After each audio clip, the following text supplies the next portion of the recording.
O căutăm o viață întreagă prin nori,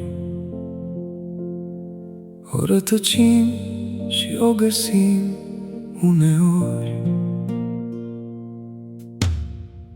Mergi pe drumuri pustii și străine, te întrebi dacă e scris și pentru tine. Trec ani la rând și speranța se pierde, dar undeva o scânteie mai arde verde. Nu vine ușor, nu e în primul sosit, e darul ascuns ce se lasă găsit. Că dragostea adevărată se lasă așteptată, se lasă căutată, dar nu moare niciodată. Trece prin furtuni, prin timp și prin dor, e singurul foc ce rămâne nemuritor.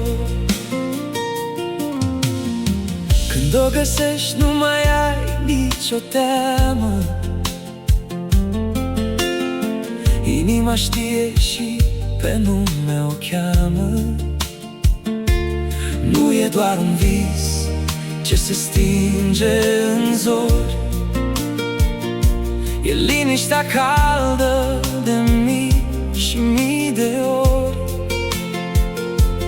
Lumea se schimbă, totul e trecător, dar noi doi rămânem deasupra tuturor.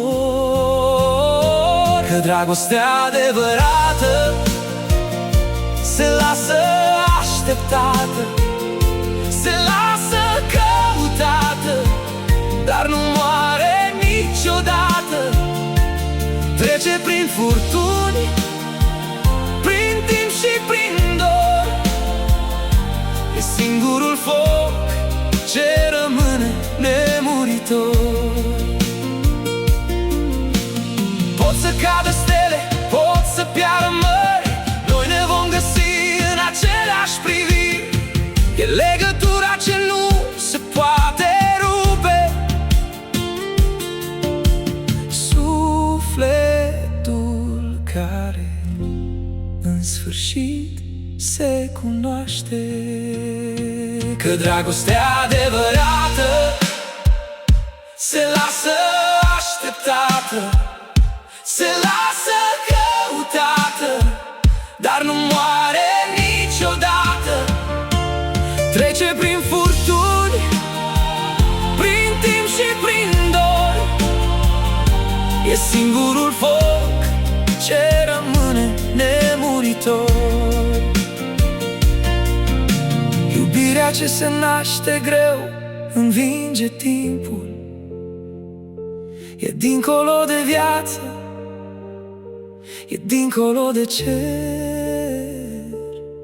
Rămâne scrisă în suflet pe vecie, o flacără ce n-o să moară nici când.